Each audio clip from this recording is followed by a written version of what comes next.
I can tell you, Elaine Cavalieri is definitely banging down the door, being like, "We need this man for TikToks. We have to Yes. have him for TikTok." Like, Don, you don't understand. This is a whole untapped market we can get into, and maybe that'll What convince Sweeney. I might what do it. what I mean, what are they gonna do now? I mean, if Jake DeBrusk ends up walking for Frazee, who's gonna do, like, the Bachelor and Bachelorette breakdowns for, like, 5 minutes?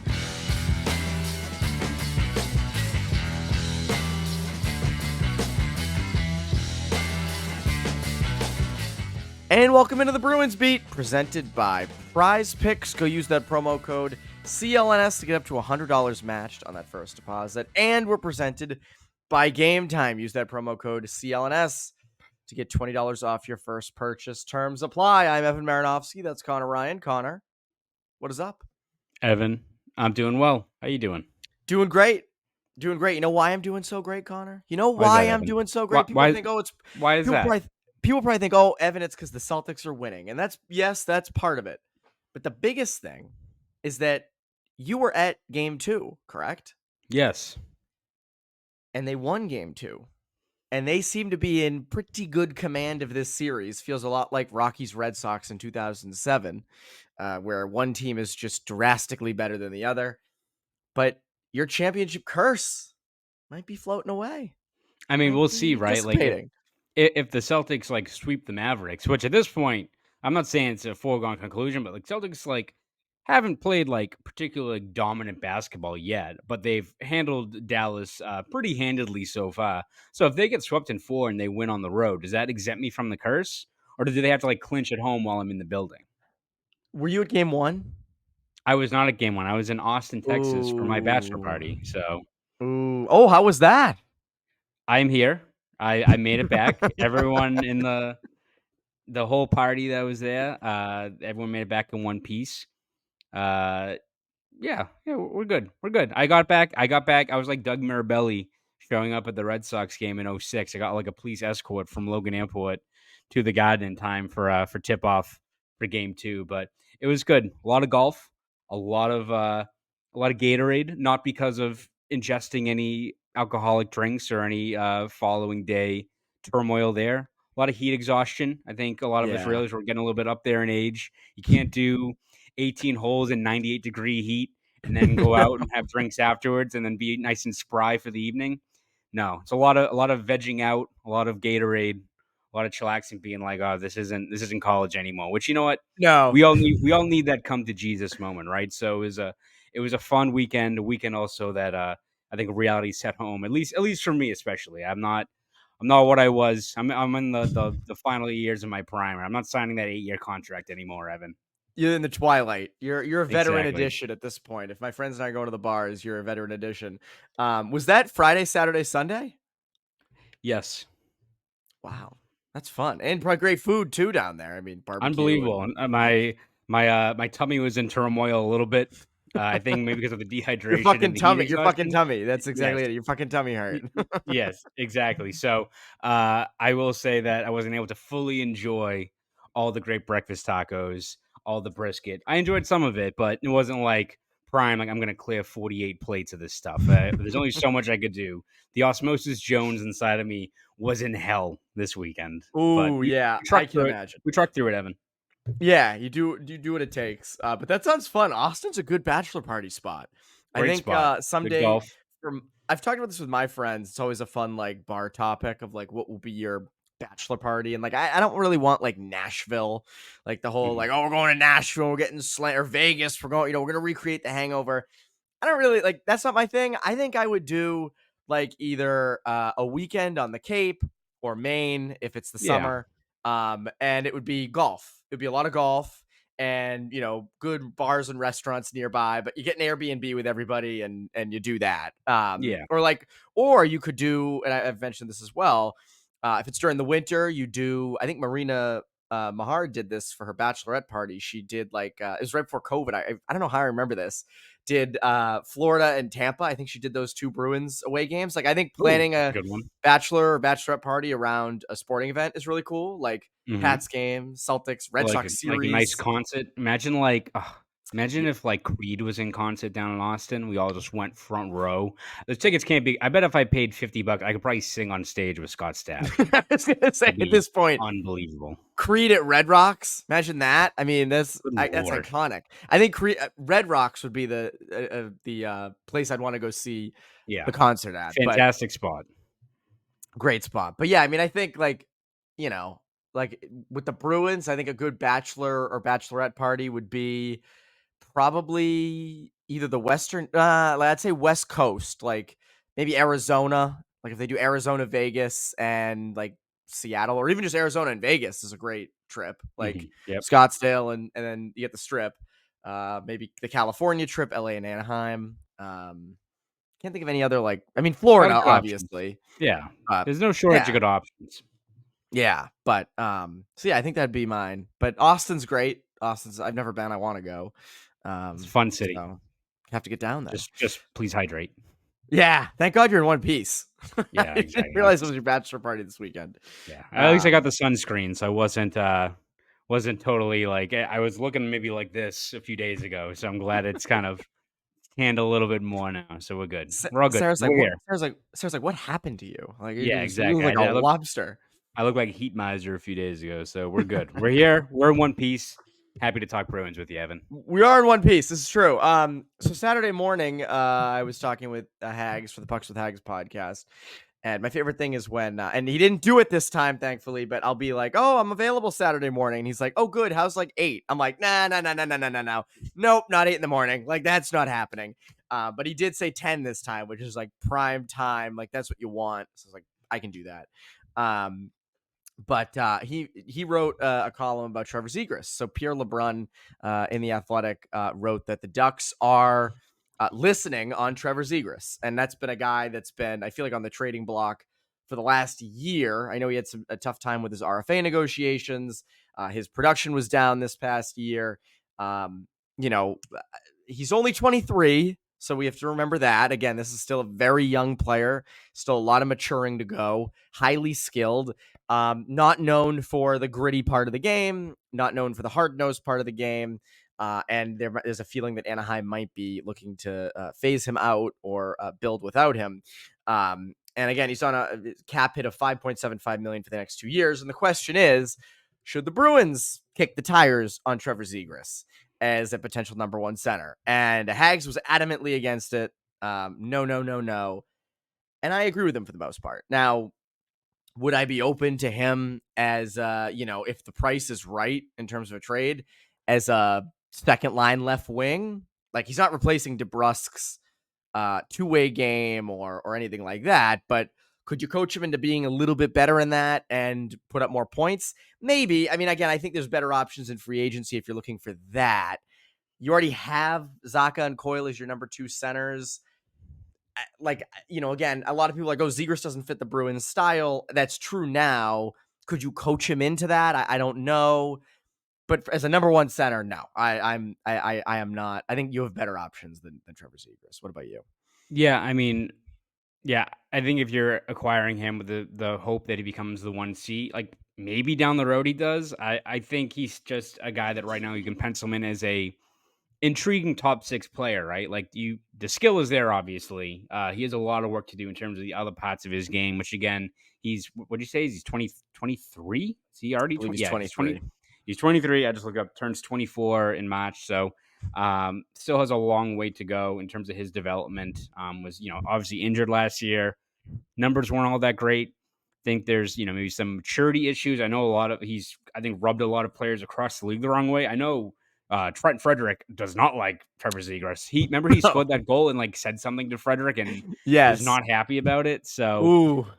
I mean, yeah, I think there's some maturing to be had there with a player like Zegras. Like, is he a guy that you look at right now at his age and be like, nope, doesn't fit the mold, want nothing to do with him?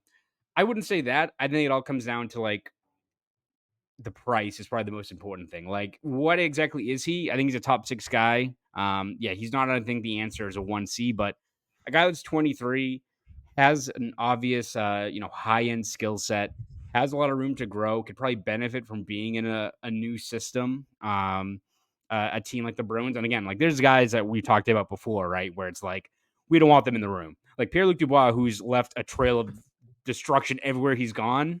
Like, Yes. I don't like that, right? Of like just No. straight up dogging it. Like Zegras, who's 23, probably has some maturity and some room to grow there. Could be in a, probably benefit from being in a veteran heavy room with a lot of accountable guys. I wouldn't say that's like a guy that you automatically like, no, we want nothing to do with that player. You're almost kind of like, if you were able to swing a trade for him, you'd be like what the Stars probably thought they were getting in Sagan, like all those years ago. Like maybe not that same Yeah. high end, like you get this guy and becomes an 80, 90 point top line centerman, but a guy that is young, has some maturity issues, maybe has room to grow, and you bring him in and see if he benefits from it. So I think it all comes down to like what the price is. If it's what the Bruin, if it's like a couple of draft picks or if it's something like that, then yeah, I wouldn't hate the Bruins kicking the tires. Not saying like he is like this guy that's leapfrogging, the guys we've mentioned before, Marty Natchez or Lindholm in free agency or anything like that. But if he's available for the right price, doesn't hurt. If you're the Bruins, like you need to have skill and speed up front, right? And again, like you could make the case of like, Zegras is a one-dimensional guy. He's not built for the playoffs, but like a guy that age with that skill set, that's not a guy that I think you just automatically brush aside if he's out there. But again, what's the price going to be? Like, are the Bruins who could be interested? Are they going to outbid a team that maybe is, I don't know, like maybe a young team that's trying to add more pieces like Chicago, right? Where they're just trying to, I think, acquire skill and they may be able to give up more for a guy like that. So I wouldn't like Montreal. completely, yeah, exactly. Right. So like I wouldn't totally rule it out for the Bruins in terms of kicking the tires, but I think it'll come down to what the price is and whether or not you think he's worth, I wouldn't say take a risk on or take a, something like that, but just I don't know whether the Bruins have him at the top of their leaderboard in terms of what they're trying to acquire this offseason. Yeah, I mean, he doesn't fit their mold now. I think in terms of risk, like I think Trevor Zegras as he gets into his prime is going to be you know, the floor is 40, 45, 50 points. The ceiling is, you know, 80 points with the right guys. I think he's probably fit for the wing on a contending team. Like I think Mm-hmm. that's ultimately where he ends up. He's a good solid top 6 left winger. Um, you know, if you get if the price was right, sure. If you're giving up a first, a prospect you're high Lorai. on, yeah, like then it's like, okay, this is getting out of hand. Like I don't think that's right. But if you could somehow, and again, I don't think this is the case because you said I think there are teams that are way more positioned to execute a trade like this. But if you could somehow have it be like a future second, like Fabian Lysell, or even a future, if you want to use a future first on a guy like that, right? Like that's a former first round pick, a higher end first round pick too. Like maybe you do go for that. But let's just hypothetically say the Bruins trade Olmark to New Jersey for the number 10 pick. Like, are you flipping the 10 pick for Zegras? I don't really He's want to such a do that. he's such a weird player in terms of like gauging what his value is because he had a lost year, right? Like didn't gel at all, Yeah. was scratched, like didn't fit in with again like Greg Cronin, who's like probably is like a harsh way of saying like a hard ass, but a guy that's much more accountable, I think, in terms of a guy that they brought in for the purpose of really kind of melding and reinforcing a lot of strict things with a really, really young team.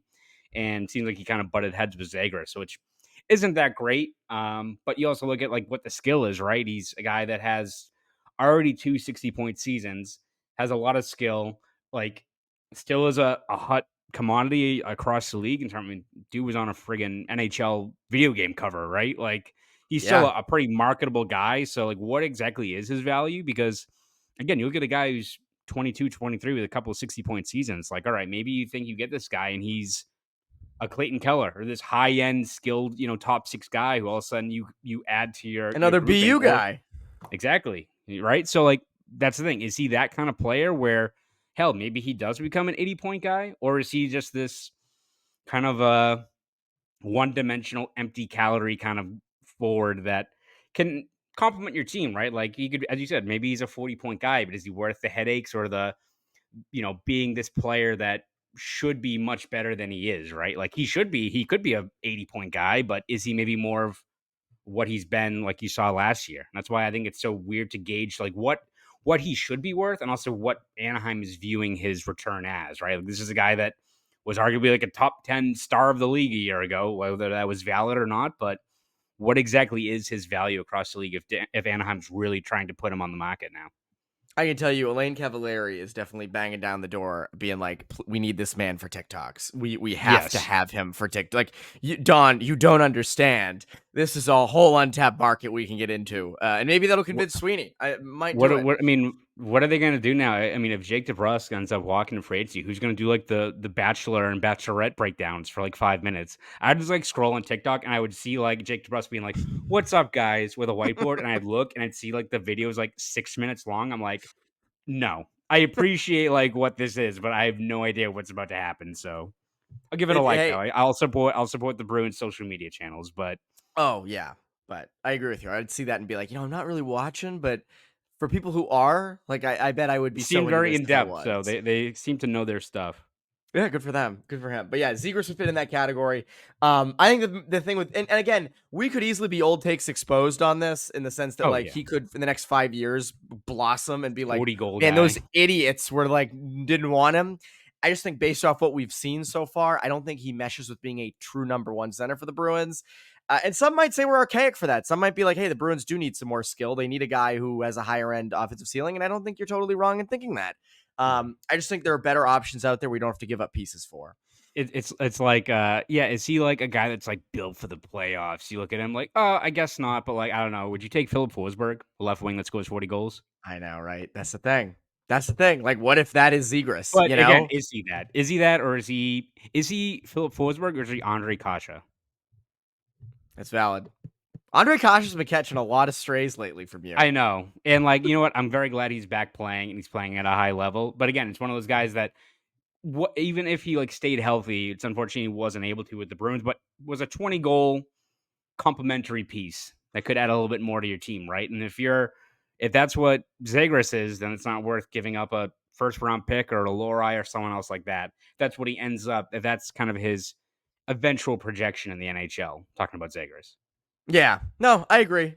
So we'll see with Zegras. We'll see what ends up happening. Local guy, played at Avon, BU, mid Fairfield. Be right up my alley. Be great. Mm-hmm. Be right in my wheelhouse. So, but again, I think there are teams that are younger that have more pieces. And I don't think the Ducks are giving him away on the cheap because I could easily see him just staying in Anaheim.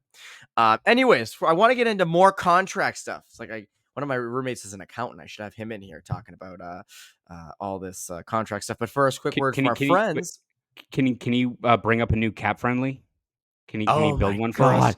I want to talk about that after this. But Okay, first, good. quick word from our friends at the The Prize finals are Picks. right around the corner, and it's time for you to get in on the playoff action and win up to 100 times your cash on Prize Picks as you and the world's best players take the game to a new level with the title on the line.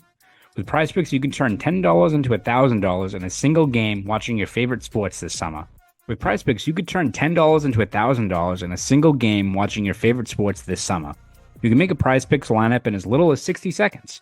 You just need to pick more or less on 2 to 6 player stat predictions, and you're locked in. Prize Picks is America's #1 fantasy sports app with over 5 million active members. Get on the daily action with your friends and become part of the Prize Picks community today. The finals mean more on Prize Picks, and so do the star players. You get boosted payouts on select basketball stars that you won't find anywhere else.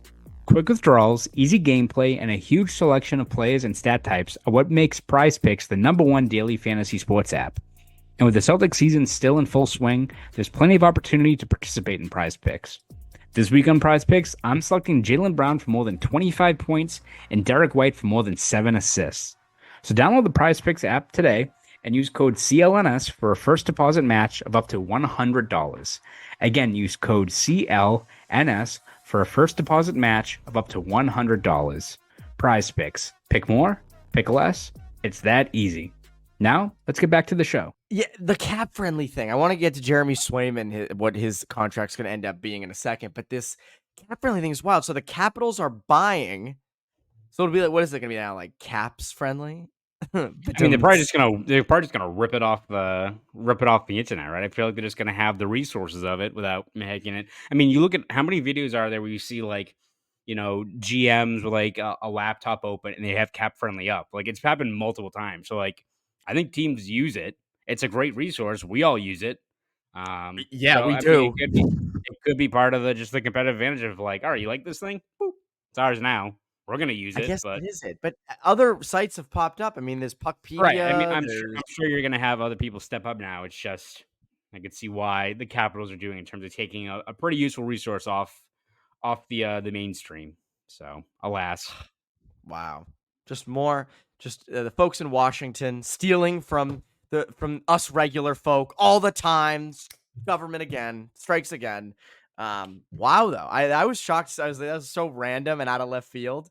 I wonder what team buys up like natural stat trick next. oh my Like god, what, don't I please no. If anyone's listening to this, please don't do that. I'll be so pissed. I would be so pissed if someone stole natural stat trick, or bought. Excuse me. Yeah, I was gonna say stole. I mean, they paid probably a shit ton of money for it, but stole it from Stole us. Stole it from our exactly youth. from us regular folk. And then there's also like Jay Fresh. Imagine one day Jay Fresh tweets out like, "So I've joined the Nashville Predators." Yes. Like, Oh my oh, god. okay, all right, see ya. But Jeremy Swayman's next deal. This is going to be an interesting thing. I think we're going to see in the coming weeks. Obviously, he's going to get paid. And my one question isn't so much what the deal's going to look like, because I there's no way they go to arbitration again. There's no way they, you know, do another 1-year deal. They can't. It's got to be locked up long term now. Is there a price though? If Swayman's camp came to the Bruins and said, "Look at look at what he did this year. Look at what he can become." Is there a price where the Bruins look at it and go, if you're gonna do this, we're gonna be all set here and we're gonna go in a different direction? I mean, you I hope would it's hope not they like wouldn't. yeah, you would hope that it doesn't get to a point where it's like, all right, we're looking at 10 as like the barometer, right? Like then you're like, oh god, because I mean at this point, I think it's between 7, 7.5, 8, 8.5, right? Like, and again, even if it is 8, 8.5, which seems, I guess, steep to some, like you look at the cap, how it jumped up, this past year. It's probably going to jump up again the next couple of years when you look at the fact that all the escrows paid off, the league is well past the COVID, economic impacts. You have the Utah team, which should all of a sudden add a little bit more revenue, where like they're actually not in a little tiny college arena. They're in an arena where like Yeah. every view is obstructed, though, right? Yeah, that is true. Yes, but at least you know what, they can sell tickets, and they already have sold out a lot of these games, so the revenue will be there, even if maybe the viewing experience isn't. Um, but yeah, like again, 7.5, 8.5 may all of a sudden can look pretty reasonable in another year or two. Like hell, like Pasta's deal might look good in a year or two. McAvoy's deal might look good. Like Brendan Carlos' deal is going to look like probably a bargain bin in a couple of years. So maybe that's even if you maybe are paying a higher premium to get the deal done, like 8.5, you do it because all of a sudden you look at what some of these other young goalies are going to get in 2025, 26, 27. All of a sudden it could fall well within market range. But yeah, if it gets to like 10, I don't really know what you're supposed to do if you're the Bruins, right? Like, do you then look at trying to move him, right? Like, because you get a great return for him, but you look at what he did this playoff run, his age, the fact that his ceiling hasn't still been realized quite yet. I just don't see them reversing course and moving a guy that carried you through, into the second round of the playoffs and seems like a franchise fixture for the long haul off of an extra million and a half in terms of what the annual payout is. I can't see them doing that, especially when it does look like there should be extra room and extra wiggle room to spend in the next couple of years, especially. It should be somewhere between 7 and 8.5 per. That's what it should be. And you can look at, so right now I have the numbers up. Carey Price, still the highest paid goalie in the league at 10.5 million annually. Sergei Bobrovsky at 10, Vasilevsky at 9.5, Hellebuck at 8.5, and then Sorokin at 8.25. Number 6 is Gibson at 6.4. So in those goalies, I mean, I would say, I'd probably put Swayman above Sorokin in terms of, overall play. Unless I'm missing something, but I think I'd put Swayman probably in and around Sorokin. So he should be somewhere in the 8 million range. The question though is, what's Igor Shesterkin going to get? Yeah. Thatcher Demko going to get? Ottinger. Jake Ottinger going to get? Jake Ottinger right now is making $4 million a year. Man, the price on him is going to be crazy. So you have these next generation goalies, Swayman, Demko, Shesterkin, Ottinger. What are they going to make? So you mentioned like the cap, right? Like, would I put Swayman above Bobrovsky in average annual value? Probably not.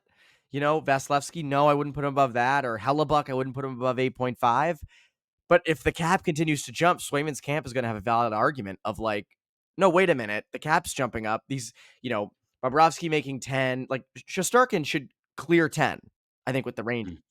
So the market will almost be reset with the new cap and with these younger goalies getting paid. So I think the Bruins are going to come at it with like, all right, we're not putting Swayman up with Bobrovsky, Vasilevsky, and Hellebuck just yet. I think Swayman's camp's going to say, wait a minute, or they could at least say the cap's going up and all that stuff. So, but would I deal Swayman if he was asking for 10? No. I mean, you consider it because that's a lot of money to give to the goalie. But then, okay, you consider trading Swayman so you keep Ullmark for another year and then maybe re-up him at the end, and who you've tried to trade. So, like, I don't know if the relationship is amazing. And you go with Ullmark and Bussy for a year or two. I think you're fine. Like, I think that's okay. But you have potential top 5 goalie in the NHL and Jeremy Swayman. You've developed him. I think you make him a cornerstone of your team. And if he asks for above 8.5, I think you should consider it heavily. Like, I don't want to pay him 10, but if you have to do it, I guess you have to do it. Right. But I think you consider options. Because Swayman would get you a lot. Swayman would get you a ton. I think his deal ends up coming to like 7 times 8. I think that's what it ends up being. What do you think? That'd be pretty. Yeah, I think 7.7, 7.75 or 8.25, like maybe something similar to Sorokin, because like Sorokin at least has like a Vezina finalist. Yes. Right. So like again, like Swayman is boosted by his playoff run when like again he's been great the last 2 years, but in kind of the second goalie role essentially on this team. So like the potential's there, the playoff resume is there now off of last year. But like, is he kind of like the inverse of Sorokin, where like Sorokin has the Vezina nod, Swayman has great regular season numbers, maybe not a Vezina nod, but was also lights out in the playoffs. Like that could be a similar way of like maybe something similar to Sorokin. 8.25 maybe is where the sweet spot is, where he gets paid. It's a great deal for him, for a guy who's still got room to grow, and the Bruins probably look at that and say, all right, it's a step up in price, but again, you look at where the cap ceiling could be by 2026, 27. Maybe that falls right in line with some of these other guys are making, when again, Ottinger and Shesterkin could be making 10 in another year or two. Very well could. Very well could. And you know what that means? They're going to have more money to go buy tickets, and they should go do that over with our friends at GameTime. The NBA Finals are right around the corner, and if you're a Celtics fan, odds are that TD Garden is going to be packed in June as the Celtics go for Banner 18. And if you want to cheer on the C's inside the Garden, you got to go with GameTime tickets. GameTime is an authorized ticket marketplace that makes getting NBA Finals tickets even faster and easier. Prices on the GameTime app actually go down the closer it gets to tip-off. With killer last-minute deals, all-in prices, views from your seat, and their lowest price guarantee, GameTime takes the guesswork out of buying NBA tickets. And the best part about GameTime tickets, you can browse through the GameTime app to find great seats at affordable prices for all sorts of in-demand games, concerts, and other events. Want to snag last-minute tickets to a concert? GameTime Tickets has you covered. Maybe a Sunday matinee game at Fenway Park, or one of those spur-of-the-moment Friday night games watching the Sox. And with the Patriots and Bruins season set to get started later on in the fall, you can't go wrong with going to the GameTime app to find tickets ahead of time. It's really that easy, the action. And with flash deals and zone deals available, you can make it to some of the most in-demand games at the last second. With these last-minute deals, you can save up to 60% off buying seats for sporting events, concerts, comedy, theater shows, and a whole lot more. Some of my favorite features of the app include seat views, where you can get a panoramic view from your seat in the app before you buy, and the lowest price guarantee, or else GameTime will credit you 110% of the difference. So what are you waiting for? Take the guesswork out of buying NBA Finals tickets with GameTime. Download the GameTime app, create an account, and use code CLNS for $20 off your first purchase. Terms apply. Again, create an account and redeem code CLNS for $20 off your first purchase. Download GameTime today. Download GameTime today. Last minute tickets, lowest price, guaranteed. Now, let's get back to the show. So I did a solo Bruins beat at the end of last week, and I was talking, and I was saying how, are people cool with how long we go in podcasts? Is it, typically we go anywhere from 25 to 40 minutes. We typically don't go more or less than that. We try to stay in that range. It's a long season. We don't want to repeat ourselves too much. Your commutes are a certain amount of time, and we try to fit ourselves in. And I said, what do people want? You want us to go 2 hours in it? And credit to DK Score Goals on Twitter, who said, we do want 2 hours, and said, could easily listen to you and Connor for 2+ hours. Don't sell yourself short, with a heart emoji. So much love, DK Scores Goals. But I don't know if 2 hours is in the cards. I don't know if 2 hours. That's for our 200th episode spectacular, or our three, maybe our 500th. I think we How about passed that? 500. Yeah. Math is hot, Evan. It is. I don't know what number of Bruins beat we're on. But when we hit 500 or whatever it is, 1,000, We'll do a whatever the next 5-hour milestone show. is. Yeah, we'll do a 24-hour. Like DJ and Pete Yes. did that 24-hour live stream. I mean, I would be like, not, dead. yeah, hell no, yeah, Not a chance. Not a chance. But so interestingly enough, this was like middle of last week, and I talked about it a little bit on Bruins Beat last week. But I'm curious to hear your thoughts. David Pagnotta tweeted the Bruins are expected to speak with Danton Heinen's camp this week, as in last week, and start discussions on a potential new contract. Heinen is one of Boston's 9 pending UFAs. Do you bring Danton Heinen back?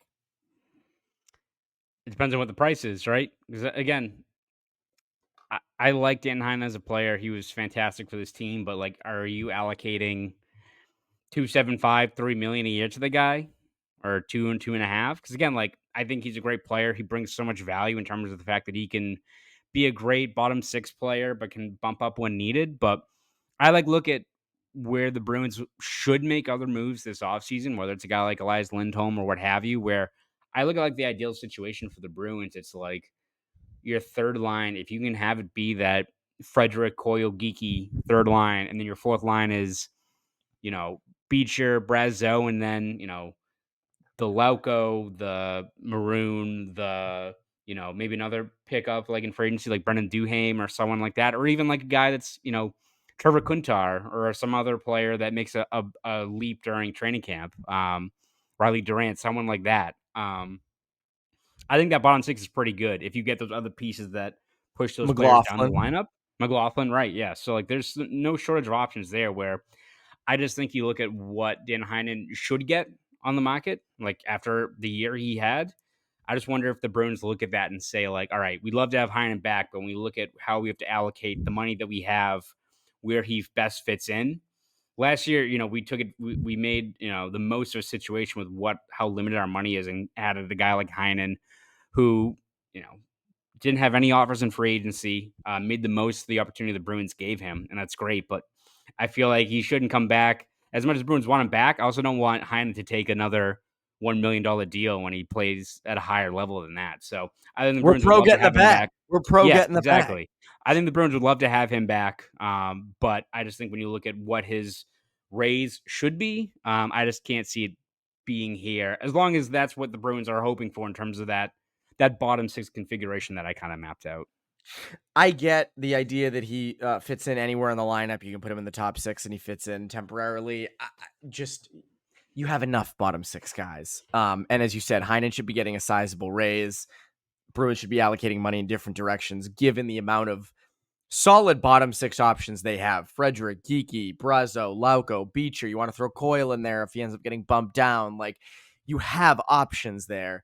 You don't need to go out and spend $3 million on Danton Heinen to put him in there when you have a bunch of other guys. Now, if you want to do something drastic and let's say like trade Morgan Geeky for some reason, or trade Trent Frederick, which again, I think Frederick and Geeky both kind of help you in bigger guys, then okay, fine. But I don't think they're doing that.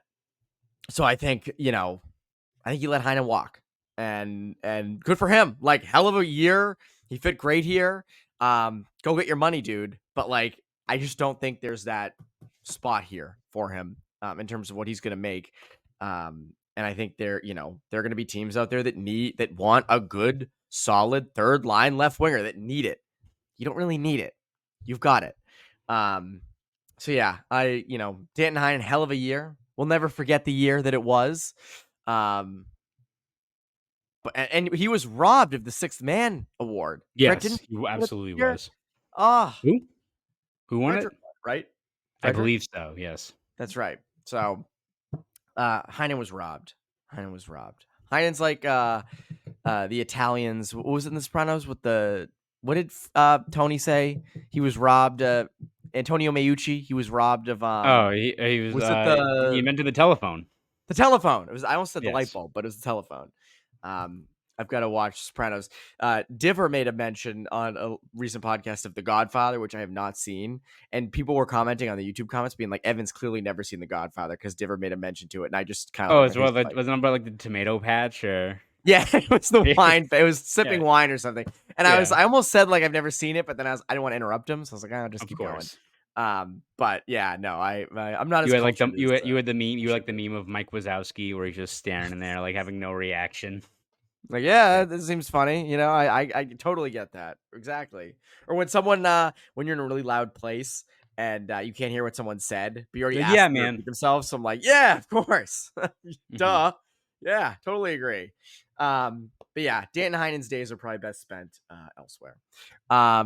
Connor, what can people look forward to from you over at the Globe and Boston.com?